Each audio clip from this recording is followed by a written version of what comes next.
自分で作ったアプリの広告を背中につけて100日歩いた結果、ダウンロード率が2倍になりました。ただ、それと引き換えに得た代償はあまりにも大きかったです。そして広告によっては絶望的に効果がないものもありました。では一体どんな広告であれば大きな効果があったのか、そして街の人はどう反応することが多かったのかなどを約100日分360時間を超えるデータをもとにご紹介していきます。お金をかけずに何かを広めたいと思っている方には特に有益です。さらにただ広めるだけではなく、ハイリスクハイリターンの危険だけどより効率的に広める方法もお伝えします。今回は3種類の広告の成果を共有します。まず前提知識として広告に貼られているアプリはどんなものなのか簡単に説明すると、本や参考書のページをパシャって撮影すると音に変換できて移動中に勉強できるというアプリです。自分だけのオーディオブックを作ることができます。この前提をもとにこれら3つの広告のうちどれが最もダウンロード率が高かったのか予想してみてください。じっくり考えたい方はここで動画を止めてください。10、9、3、2、1。皆さん予想できましたか？答えは A です。広告をつけて歩かなかった日の30日間の平均ダウンロード率は 2.4% なので、A に至っては 4.9% と2倍以上の効果があることになります。B のように明るい未来を想起させたり、C のように機能性を押し出すよりも、A のように不安を煽った方が人は圧倒的に行動を移しやすくなるということが分かりました。いや、これは資本主義の闇ですね。マーケティング研究の文脈では B や C のような得られるものに焦点を当てた広告をゲインフレーム広告、A のような失うものに焦点を当てた広告をロスフレーム広告と呼び、この結果と同様の現象が研究でも確認されているようです。よくよく思い返してみると、今しか手に入らないと煽られると僕はホイホイ釣られてしまう時が結構ありますね。あなたもまんまと不安を煽られて何かを買ってしまった経験があればコメント欄で教えてください。こうなると正直宣伝する側としては人目を気にしながら広告を背負って歩き続ける負担を考えると、ゲインフレーム広告の 3% 台じゃ割に合わない気すらしてきますね。ただ美味しい話には裏がある。さあ本題入りましょうか。街の人はこれらの広告にどんな反応を示したのか。まず得られるものに焦点を当てたゲインフレーム広告をつけていた時によく聞こえてきた声は、あれバイトなのかなです。そんな時は誰からも給料なんてもらってねえよ、自腹でここまで来てんだよと心の中で叫んでました。あと広告の文章を声に出して読み上げている方も非常に多いです。後ろを振り向いてお辞儀をするとそこから会話に発展することもありました。他には何て書いてあるんですか、オーディオブックって何ですかと広告の内容について直接尋ねてくれる方がいたり、俺も真似してみようかな、よくこんなこと思いつくなとか宣伝方法に感心してくださる人がいたり、頑張れと素直に応援してくれる方もいました。あれ全然いい反応ばっかりじゃんってなってると思います。しかし、失うものに焦点を当てた不安を煽るタイプのロスフレーム広告をつけた時の反応はまるっきり違います。僕に対する友好的な好奇心は完全に消え失せ、こいつもちゃんと勉強してんのとか、QR コード載せてくれたら親切なのにとか、俺は使わんわとか、不平不満や冷笑の声が聞こえてくるようになりました。僕、この宣伝活動をしながらよく生配信してるんですけど、たまたま意図せず画面に映り込んでしまった人の僕を見る目がショートスリーパーの鳥大輔さん並みにバキバキでダンベルで殴られるんじゃないかって命の危機すら感じたこともあります。あと普通に学生の集団に絡まれてバカにされたり体当たりされたこともあります。しかし先ほどお伝えした通り、ダウンロード率はこれが最強。ゲインフレーム広告をつけていた時のなんか珍しい人がいるという好奇の目や他人事の反応はなくなり、ちゃんと自分事として捉えてもらえてダウンロードにつながっているようです。実際にあれバイトかなっていうよくある声はピタリとやみました。ダウンロード率が2倍になって、めでたしめでたしと締めくくりたいものの、やっぱり僕だって人間ですから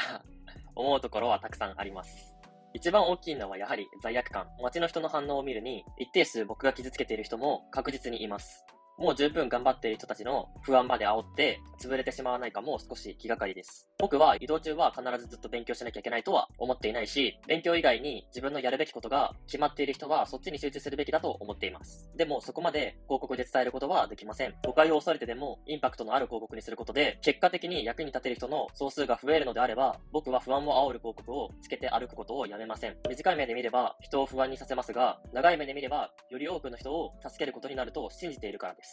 なぜか、僕のアプリは遊びのアプリではなく勉強のアプリ。それを使うユーザーが僕のアプリで身につけた知識で人助けをすれば、ユーザーだけではなくユーザーの周囲の人にも間接的に貢献することになるからです。その中に僕が過去に傷つけた人たちも含まれることもあるかもしれません。また不安を煽る広告に向きになってダウンロードしなかった人にもスリーパー効果という時限爆弾を仕掛けているので、まだまだ貢献のチャンスがあると思っています。スリーパー効果とは心理学の用語で、人は信頼性の低いインパクトの強い情報を目にしても、時間が経つと信頼性の低さを忘れて、インパクトだけが残り、盲目的にその情報を信じ込みやすくなるというものです。つまり、移動中に勉強しないと差をつけられるという情報を見て、そんなわけねえだろと思っていても、しばらくして移動中に勉強を続けて何かしらを達成した人を見たときに、やっぱり移動中に勉強しないと差をつけられるんだとなるということです。こうなったらもうこっちのもん。オーディオブックに手を出してくれる可能性が高まります。ちなみに僕のアプリは、オーディオブックのアプリとしては珍しく無料で、正直言って時間が経ってから手を出してくれるのが、僕のアプリかどうかは疑わしいけど、業界のためになるのであれば、まあいいでしょう。体張って業界に貢献してるわけなんで、業界の偉い人からお金でももらわないと、やってらんないですよね。偉い人見てる？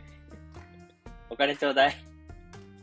こうして人々の反感を買い、罪悪感にもだえながらも勉強アプリを広め続けるダークヒーローになってしまったわけなんですけど、なんだかんだ自分の性に合ってるような気がします。僕中二病っていうのもあると思うんですけど、安心こそ敵だと思い込んでいる節があるんですよね。おとなしく不安を煽らない広告だけつけていれば、大多数の人には褒めてもらえたり、チヤホヤしてもらえます。でも、この宣伝活動の目的は、僕自身が目立つこと、尊敬されることではありません。たとえ殴られても、石を投げられても、やめることはないと思います。最悪頭のおかしい人に殺されてしまったとしても、どうせいつかは死ぬわけですから、自分のやるべきことをやっている最中で、息絶えたのなら、僕は最高な人生だったなと思いながら死を迎えられると思います。今回の結論。広告を背中につけて人混みを歩き回るのは意味はあるが、より効率よく広めるためには人間性を捨てる必要があるです。広告費ゼロで何かを広めたい方はぜひ参考にしてみてください。とはいえ、広告費を抑えた上で宣伝したいものがあるけど、やっぱ広告を背負って歩き回るのは恥ずかしいよって方も多いと思います。お任せください。好きな YouTuber の真似しました。すいません。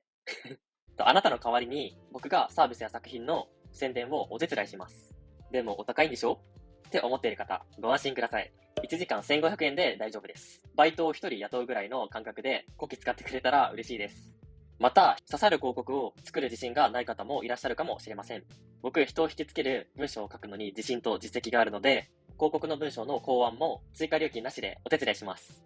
ちなみに不安を煽るタイプのロスフレーム広告を背負うのは、仕事、勉強、健康のどれかに役立つサービスに限らせていただきます。社会的意義もなく人を傷つけることは避けるべきだと考えているからです。この3つの条件のうち、どれかに当てはまるのであれば、僕は喜んで鬼になります。ご興味のある方は、概要欄のメールアドレスからお問い合わせください。このチャンネルでは、広告を背中につけて人混みを歩き回る生配信も不定期で行っています。広告が強風でひっくり返って大恥をかいたり、後ろから広告に対するツッコミが聞こえてきたり、体当たりされたり、笑いあり、涙ありの唯一無二の外配信です。ぜひ遊びに来てください。一緒に非日常な時間を共有できたら嬉しいです。あなたは不安を煽るタイプの広告どう思いますか？ぜひぜひコメント欄であなたの意見を教えてください。宣伝活動に対するアドバイスもいただけると助かります。高評価もお忘れなく。あなたが高評価を押すことで、個人や少人数で活動しているけど、宣伝に苦労している人たちにこの動画が届きやすくなります。個人で働いてるけど、お得意様から雑に扱われて、不満がありつつも食いっぱぐれるのが怖くて、縁が切れないという地獄に陥ってしまっている人って結構いると思います。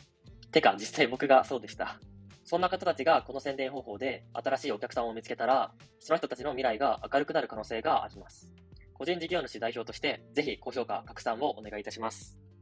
じゃあ今日はこれで終わります。ありがとうございました。